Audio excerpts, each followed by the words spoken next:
listening to the MMA Brothers Podcast, coming to you from Toronto, Ontario, Canada. Your source for UFC news, previews, and post-fight coverage. Hosted by your favorite duo, Daryl and Asher. Let's get it started. Hello, guys, and welcome back to the MMA Brothers Podcast. It's Daryl. It's Asher. And we got a special guest today, an amateur fighter out of Winnipeg. He does Muay Thai, he does boxing. Gabe, how you doing, man? I'm doing great, guys. How are you guys doing? Fantastic. You didn't mean to jinx that, you know what I'm saying? Exactly. But Gabe, for the people listening, give us a little bit about yourself, your background, how you got into fighting. Just walk us through. Awesome. So yeah, I've been an athlete my whole life. I've played multiple sports. When I was younger, I tried out judo for a bit. I tried out karate. At the time, I was pretty young. I didn't really have the discipline to stick with it. I didn't really understand, I guess, exactly how important discipline was in martial arts. So it wasn't really for me at the time. And then in high school, I tried wrestling for a bit. I was okay, but it wasn't my cup of tea at the time. I didn't really want to do it. And then when I was graduating high school, one of my teachers actually said, you know what? Because at the time, going into university, I was pretty stressed out with, exams and other stuff like that. So she said, why don't you try kickboxing? And I was like, that's actually a really good idea, because there's a gym. The gym that I go to now, it's just down the street from me. I don't even have to take a car. It's a 2-minute walk from my place. And it's been there for a long time. And I was like, you know what? I'm going to do it. So I registered there in September 2018. And I've been there ever since. I'm predominantly Muay Thai. That's what I train in. But we also have a boxing program there too. There's a coach from United Boxing here in Winnipeg. Dope. It's another gym here. Yeah. And so he comes in and he does boxing out of our gym as well. So Muay Thai predominantly, but also boxing. And yeah, the goal is to go pro. That's the goal. I want to go as far as I can. It's been over 2 years now, almost 2.5 years of training. I was supposed to fight in April for a charity card for boxing. And then I was supposed to go to Medicine Hat in May for for a Muay Thai card. And then June, I was supposed to go to Iowa. They have a big Muay Thai expo in Iowa there in the States. So I was supposed to go there and fight, but then COVID obviously canceled everything. So I'm just staying ready right now. I'm training every day, twice a day. You got strength training and cardio in the morning. I'm on a plan right now. And then I do drill work in the evening. I have stuff at home that I'm able to drill. Luckily, not everyone's fortunate enough to have stuff at home to train with. But I'm staying sharp, because when stuff opens up again, I don't want to be getting ready. I want to be ready. I want to stay ready. Right. So, yeah. No, that's dope, man. And it's interesting that you chose the discipline of Muay Thai and boxing. Now, with today's MMA community, we've noticed like wrestling is a very big part of that. And you said that wasn't really your cup of tea. Obviously, changes and tastes evolve. How do you think that's going to play a role in your career ambitions as a fighter? Well, the thing is, right, I did so when I tried wrestling in grade 9, I had already been playing football and rugby. Those were my two big sports. And I was a linebacker and I was a forward in rugby. So a lot of tackling, a lot of lower center of gravity work, right? So I was already pretty comfortable, being in like scrambles and on the ground. I mean, I'm not saying I'm a collegiate wrestler by any means. Like I'm not, like jiu-jitsu. I still gotta, start jiu-jitsu, for example, right? But I feel like I'd be okay. I'd be more comfortable than other people, I would say. I don't think I would be completely, vulnerable in a ground situation, but definitely I would have to drill. It would have to be part of my game, right? Like right now, all my game is boxing and Muay Thai. So eventually when I want to transition into MMA, I'm going to have to step up that ground game like a lot. I'm going to have to make up a lot of ground. But I think I'd be okay. Honestly, I adapt. I'm not too worried. So Yeah, I mean, we've seen a lot of examples of people in the UFC that have gone from a striking game, like, Holly Holm, obviously, with her boxing, and Israel Adesanya with his kickboxing, Stephen Wonderboy Yes. Thompson. All these guys have gone to the Barboza. highest level, Yeah. right? So it's, whichever way you do it, some people go the wrestling route like Khabib and then add the other skills later. So it doesn't matter how you do it, as long as you obviously round out your game at some point, then that's all that matters. But I was gonna ask you, so you shared with me a cool story that you had some proper 12 that you posted, and then McGregor not hit you up. He responded with reposting your picture. Yeah, he did. Yeah. So, man, that was a great day. That was a really good day. I probably up there top 3 days in my life. I mean, I'm honest with people. I'm a fanboy. I don't care. So am I. No shame in our games. No shame. You know what? Exactly. There's no shame in it. Like, the guy transcended the game. The guy's a legend. Regardless of what people want to say about him, he's a legend, and the UFC wouldn't be what it is without him. They can keep, trash talking him, whatever. He changed the game. So yeah, it was my buddy's birthday on this was like October, and I bought him a bottle of Proper 12 because the year before someone else bought him a bottle of Proper 12. So I was like, oh, well, let's make this a tradition, right? Every year, we're both McGregor fans. We'll have some whiskey for his birthday. And originally, it was just going to be a birthday post. Like, I was just going to post a picture of me and him for his birthday. And honestly, like, I was wearing a McGregor shirt in that picture. I just picked that shirt out that day. I didn't even really think, I didn't even think about, the Proper 12 and the shirt, what that could mean if I posted it. So I put the shirt on, and then I'm there and we take the picture, and then I posted it the day after, and 15 minutes later, notification. No way. The notorious MMA. And I'm like, no, this isn't him. This is like some spam account, right? So I click on it, blue check mark, 37 million followers, and I'm like, whoa. I teared up. I started crying. I was honestly pretty emotional, right? Yeah. And I'm like, dude, this is super cool. Like, this is the coolest thing ever. And then he topped that by putting it on his story. Wow. So I had people texting me going, hey, we saw you on McGregor's story. And I'm like, I put it on my story. And they're like, yeah, we didn't see it on yours. We saw it on his story. So oh shit. That's crazy. My buddy was losing his mind. Yeah. That's insane. No, that's absolutely crazy. Yeah. I think I sent you guys like the video and the picture. So if you guys want to, put that up later, that'd be cool. So no, that's pretty dope. Yeah. I was gonna ask you a question, Gabe. So have you had any amateur fights so far? No. Or those are gonna be your first ones? Yeah, the spring was supposed to be my first ones. So I was supposed to get a boxing one in, and then a Muay Thai fight, and then a Muay Thai tournament where I would have gotten like 3-4 fights in a weekend. So it would have been, I would have had 4 Muay Thai fights by then. And the boxing match, it was an exhibition, so it wouldn't have technically counted.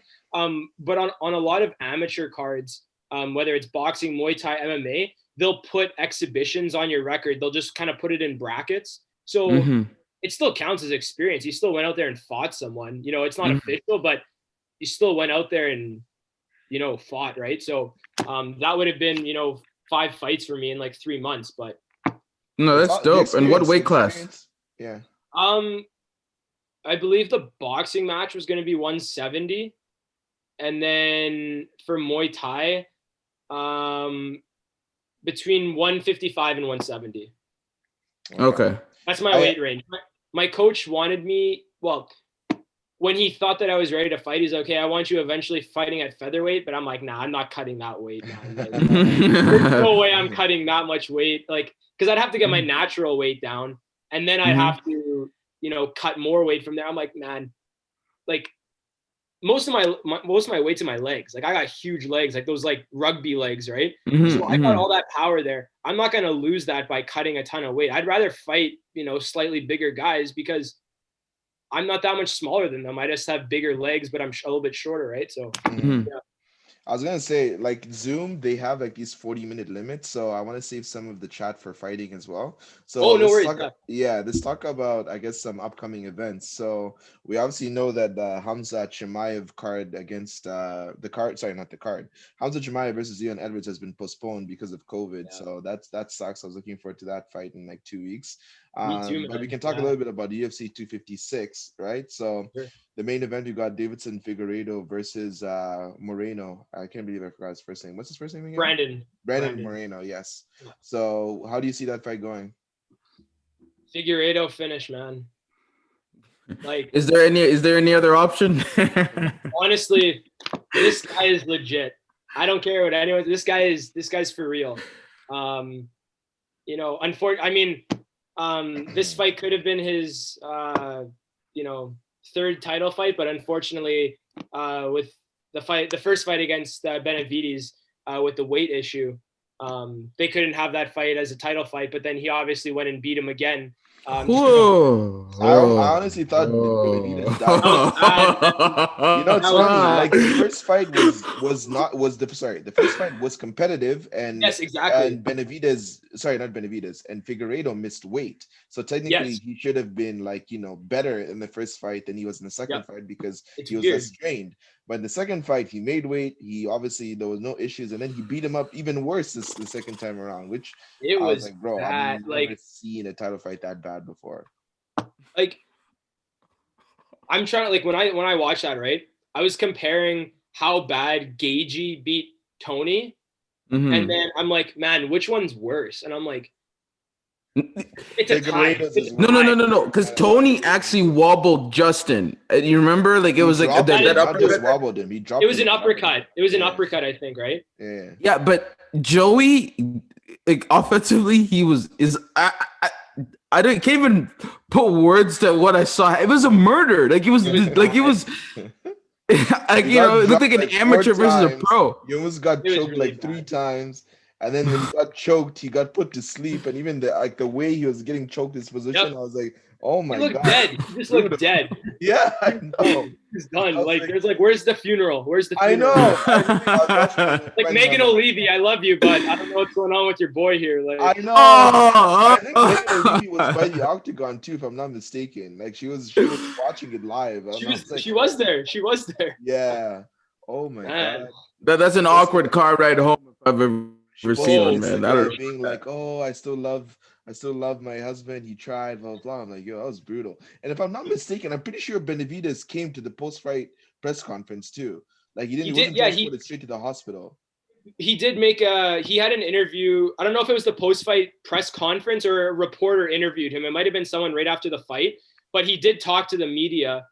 And honestly, it might have even been Megan that was interviewing him. I hope not. But no, I'm not even lying. Because I think he did talk. I don't know if it was the press conference or if it might have been the press conference, honestly. But he did talk, and he was very honest about it. Like he's like, yeah, I got beat. Like, when you get beat that bad, what are you gonna say? Like, can't even ask for a rematch. It's Woodley. Not even that. It's all his most recent matches, bro. I'm saying that he needed to go straight to the hospital. I don't know what. Oh yeah, I know. Talking to people. I'm like, yo, did you see the fight, bro? He got dropped concussed 4 times and choked out. Like, you can't be talking to me. Go straight to the hospital, bro. You should not be doing interviews. He doesn't even know who he is. He's probably just like. Gabe, so I need to ask you about 2 fights that are upcoming. Tony Ferguson's coming up too. Yep. Same card. But go ahead, Daryl. Okay. The fight that I wanted to talk about, we'll go back to Tony. Stipe Ngannou 2. That's being booked for early next year. Yep. Around March, April of next year, they're planning on booking it. How do you think that fight goes? Because I think Ngannou, it's not that he's now all of a sudden become a wrestler that could stop Stipe's takedowns. Yep. It's the fact that I think he's less cocky, more cautious, still as dangerous, right? Meaning you shoot in, it's either it's a sledgehammer he's swinging at your dome, but then again, if you're Stipe, you know the path to success because you've done it before. So I was just hoping to get your opinion there. Yeah, well, Francis has definitely grown as a fighter. Like after the Miocic title loss the first time, he went on a tear and he beat everyone he needed to, like that. Rosenstrike? Yeah, I always forget to say his name. I was gonna try and say his first name. Jaron's Jairzinho. Yeah, Jairzinho. Yes. Like, I wouldn't want to be in front of that. Mm-hmm. But at the same time, though, this I see it playing out 2 ways. two ways for Miocic and one way for Ngannou. Ngannou either finishes him with a knockout, or Miocic finishes him in the fourth, fifth round, or it goes to a decision. That's no. I don't see Miocic, like, I think, because Francis has definitely grown as a fighter and he's more aware now, right? Like he's already lost to Miocic, so he knows what he's capable of. So I think he's a little bit more prepared, but I still think Stipe is going to win, to be honest. Mm-hmm. Asher, you were going to say something? I was going to say, I think Ngannou, honestly, I do think Stipe is on the decline. How old is Stipe? 38? Like, I know he's still like very skilled, but like I feel like it's Ngannou's time right now, and I wouldn't be surprised if he ends up catching Stipe. But I don't like to say that because like I want Jones also to become heavyweight champ, and I don't want people to be like, well, Stipe is 38, like he is almost 40, blah blah blah, because people are going to start saying that if he does beat Stipe, right? Make excuses. Making excuses. They'll try and take it away from him, but and Stipe was eating shots versus DC. Let's not forget, bro. You can't do that against Francis. Well, and he got caught the first time. He got dropped the first fight bad. Like, he was out. But that's what I mean, though. Like with Ngannou, his game, like, I mean, you can argue it's the same kind of thing with Conor, right? Like Ngannou's right hand is Conor's left hand, right? It's the same kind of idea. Right. So I definitely think, if Ngannou comes into this fight a lot more prepared than the first time, I think his chances of catching Miocic are way higher. Like, that's how he's going to win. He's going to win by knocking him out. He's not going to win by points. I highly doubt he's going to win by points. So he's got to come in and finish him. And especially to earn respect of the heavyweight division. If you go in and you don't finish Miocic, especially with all these like things swirling, like, oh, well, he's on the decline, he's getting older. If Ngannou wins by a decision, it's like, okay, he won, but it was a decision. So is he really that dangerous? If he goes out there and finishes him, there's no doubt that he's legit. Like, there's no doubt that he's the legit champ. So either KO Francis, like that's how he wins, or Miocic, does the same thing he did the first time, or he goes to a decision. So, yeah. And I was going to say this now, just a follow-up question. What do you do with Jon Jones? Because if Stipe loses to Francis, it's 1-1. So do you give Stipe the rematch, or do you give Jones a crack at the title? Well, this is what I want to see first. Do you guys watch DC and Helwani? Sometimes. Depending on the topic that they're talking about, I watch it. Why? Right. Okay. Yeah. So like I watch it every Monday, and DC said that Curtis Blades should just forget the fight with Lewis, and he should fight Jones before Jones fights for the belt. And Ariel was like, "What are you talking about? That's ridiculous. Like, that makes no sense." But to me, it makes a lot of sense. Like, look at who Blades has beat. He's beaten like everyone in the top 5. Like, he's beaten everyone in the heavyweight division. Like, besides, he hasn't fought. Besides Francis. He lost to Francis. Was it twice? I think he lost twice. He got TKO'd twice. So he lost to Francis twice. Fair enough. I mean, Francis is Francis, right? He hasn't fought Stipe yet. That would be interesting because they're both wrestlers. Curtis is a great wrestler. It'd be interesting to see him and Stipe. But I think a good first impression for Jones would be, hey, the next guy up is Blades, because Francis and Stipe, and then right after that it's Curtis, right? So they're booked for March. So why not go out and hopefully beat Blades, and then you've cemented yourself in the heavyweight division.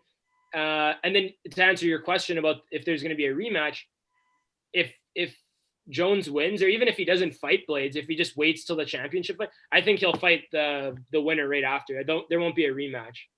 Okay. No, I agree.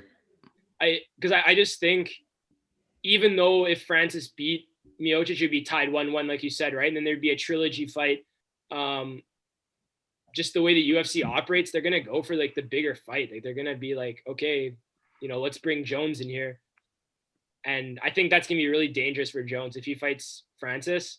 But I just got to ask you, Gabe, you're saying that Jones should test out heavyweight. You don't think he's earned the respect of everyone to jump right into a title fight? Like, if I'm Jones, why the hell would I risk my undefeated record to fight someone not even for the title? He's fought nothing but title fights since how long ago? Since he's 22, it's just been nothing but title fights. And then for me to move weight classes to take a huge risk with low reward. Even if he beats Curtis and then Francis beats Stipe, right? He's still not guaranteed. But if you just say, oh, no, I'm not fighting. If you guys want me heavyweight, it's going to be the winner of that match. I'm facing them. Because this is the thing. If you're Jon, you're going up to fight Francis or Stipe. Yeah. I'd much rather fight Stipe if I'm Jones, because that's 100%. Yeah. Because you make one mistake against Francis, and that's night. You make literally you bob when you're supposed to weave, and you're going to sleep. So that was the thought. And then Asher, you said that you wanted to ask him about Tony. Yeah, Tony Ferguson. I was just gonna finish about like the reason why I think he should fight Blades is, you know, he's definitely. I mean, okay, I'm not a big Jones fan. He's never gonna be the GOAT in my eyes because PEDs. I'm sorry, like. He's definitely one of the greatest ever, but for me, he can't be at the top just because it's such a tight race. Gabe, come on, brother, come on, picograms, come on. But it wasn't But there was 2 times he was suspended though. Yeah, but the first time he said that it was proven that it wasn't performance enhancing; it was estrogen blockers. And man, you know.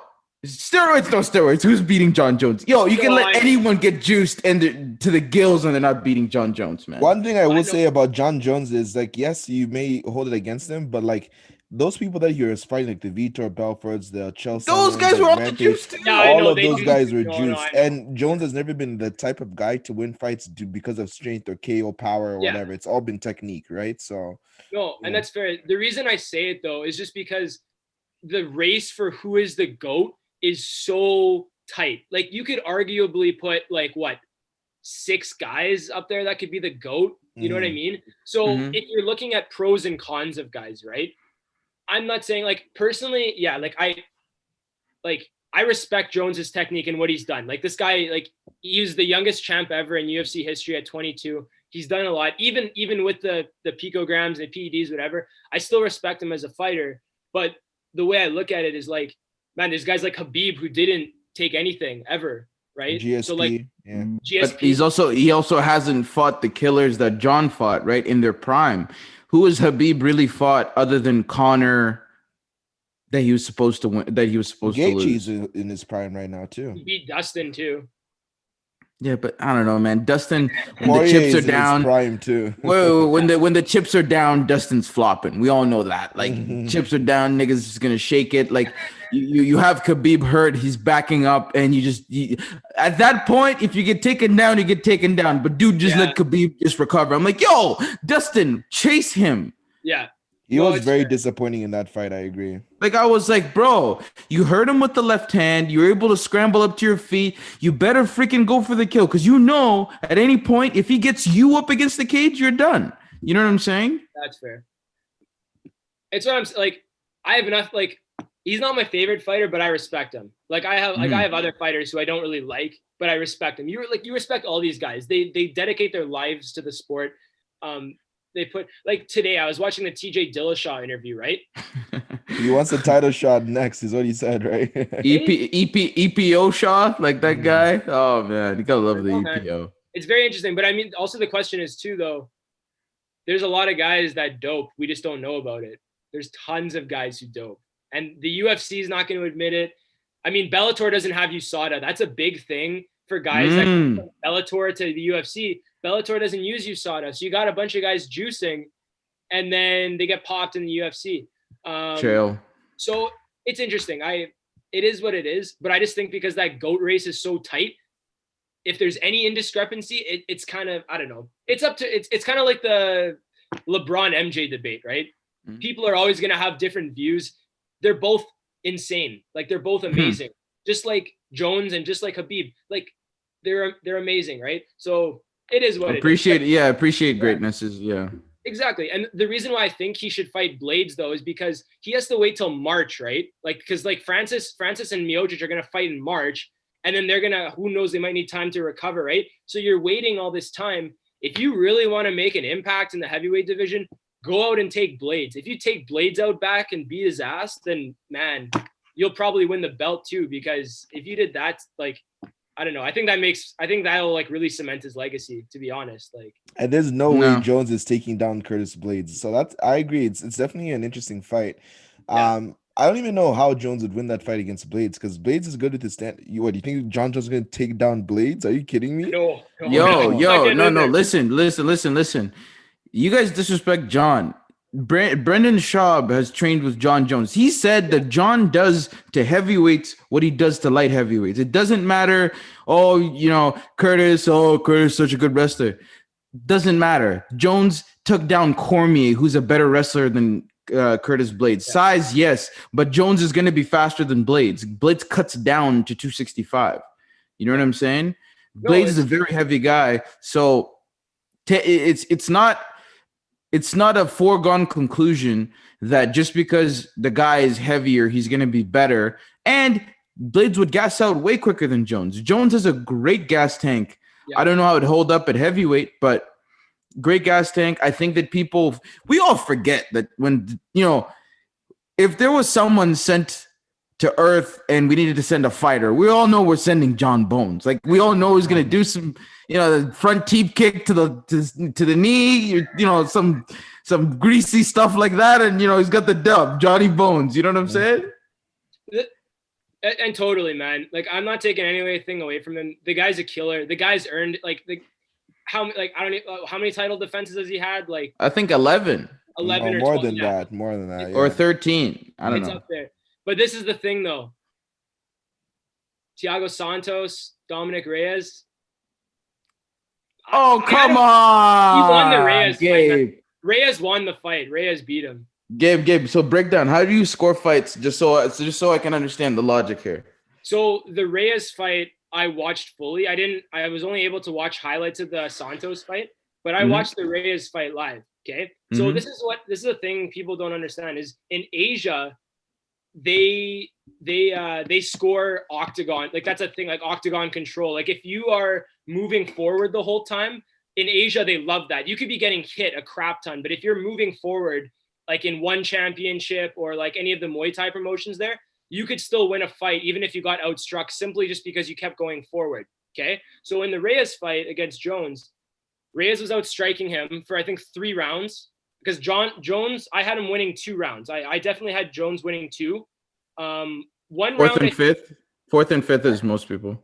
4th and 5th. Yeah, that's what I had. I had 4th and 5th. And then I think round 3 was the toss up, I think they said. Yeah, round 3 was the one that was tricky. It was tricky, right? So I totally had Jones in the 4th and 5th, that good gas tank like you talked about, right? He's got that gas tank to like last, right? But the thing is in those 1st, 2nd, and arguably the 3rd round, even though Reyes was backing up, he was tagging Jones, like he was outstriking him, right? So I get it. He was backing up. And I mean, when there's like that championship bias when you're scoring fights, right? It's common knowledge. It's a thing, right? You got to finish the guy. I mean, that's why I think that he didn't. That's why I think Reyes didn't get the victory. Or it has to be like overtly off. Like there's clearly, no way you could. Yeah. If there's any ambiguity, you gotta side with the champ. Now, I'll ask you this.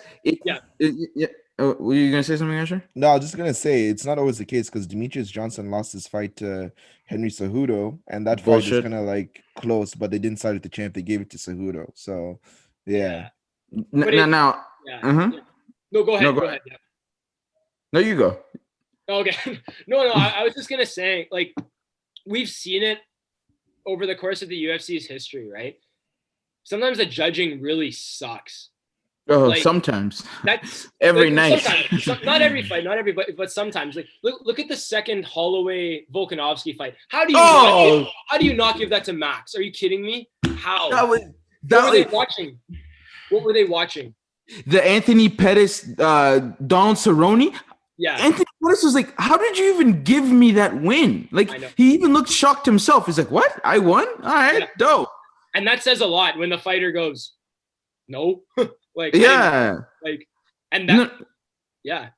That's what I mean. Like, you see that. Like, you see these crazy scorecards, and like, you just can't let it go to the judges because they don't have a fucking clue what they're doing. I'm sorry. Lots of these judges don't. They one of the cards I remember, Dana White came out and said this judge is a boxing judge. He wasn't even an MMA judge.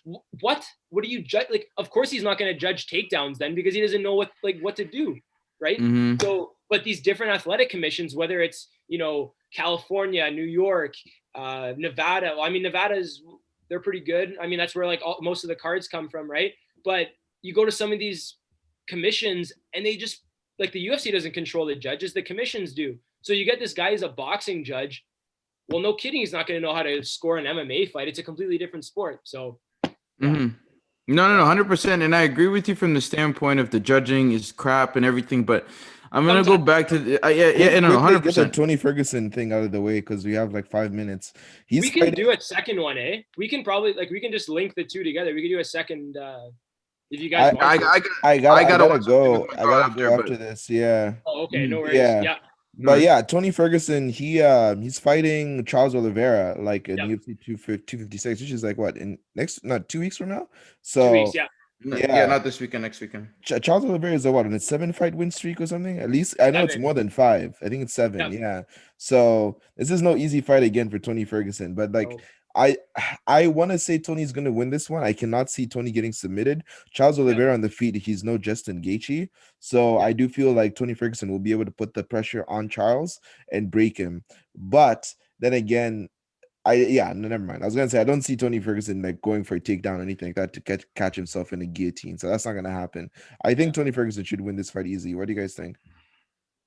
I'll let you go, Gabe. Sure. Yeah. I have Tony winning this one. It's very interesting though, because him and Oliveira are very similar style fighters. They can submit you, they can take you out. They're very crafty. I was looking earlier, and you look at Oliveira's submissions. He has guillotines. He's got anaconda chokes. He's got this guy can do anything. Yep. So can Tony though, right? So they're both very. I guess you could say freestyle fighter, right? Like they're very open. Like they're not like a grappler or a striker. They do it all, right? Mm-hmm. And they do it all very well. That submission that Oliveira had against Kevin Lee, very impressive. Nasty guillotine. Yeah. It was very good. Yeah. But I just think, man, people keep writing Tony off. It's like, bro, this guy was on a 12-fight win streak before he lost to Justin. Like the guy can still fight.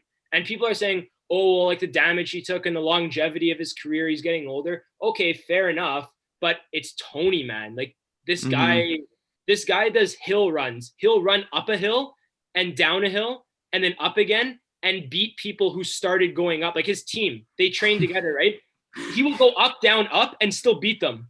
Like who does that? He's a freak of nature. This guy is insane. His cardio is insane. So people writing him off, it's like, come on, man. Like Tony is legit. He's earned his spot. Like the fight with Khabib should have happened, right?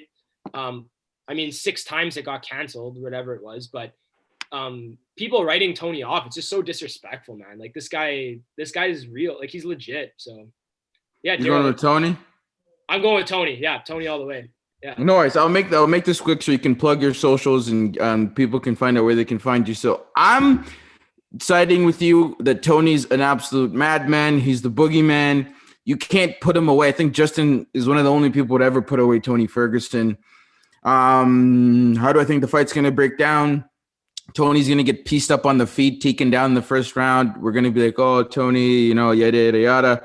Charles is going to get overconfident. Tony's going to finish him late in the 3rd round. That's the way I see it going. Just because Tony does get hit a lot. Like if we know one thing, he needs to get punched awake in the fights. That's how he gets his wins done. But Gabe, we only got less than a minute left. So can you please tell people how to get a hold of you on social media? Let them know about anything you got coming up, anything? For sure. Yeah. So my personal Instagram is the Pat Dog. So ThePatDog. And then my MMA news and media account on Instagram is MMA_Frenzy.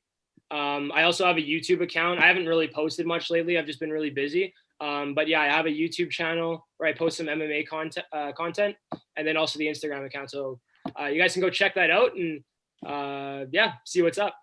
Exactly. Gabe, it's been a pleasure, man. We loved having you on. Remember to message me your information. We can work that out outside of the podcast. Thanks again for taking the time out of your day to stop by, and best of luck with your fights in the future and all your training.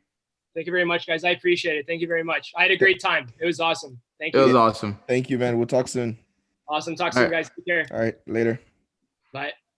Take it easy. Thanks for listening to the MMA Brothers Podcast. We hope you enjoyed this episode, and if you did, please give us a follow on our socials. You can check out a description of this episode for more, but don't forget to connect with us on Instagram at MMA Brothers Pod. We'll see you on the next episode.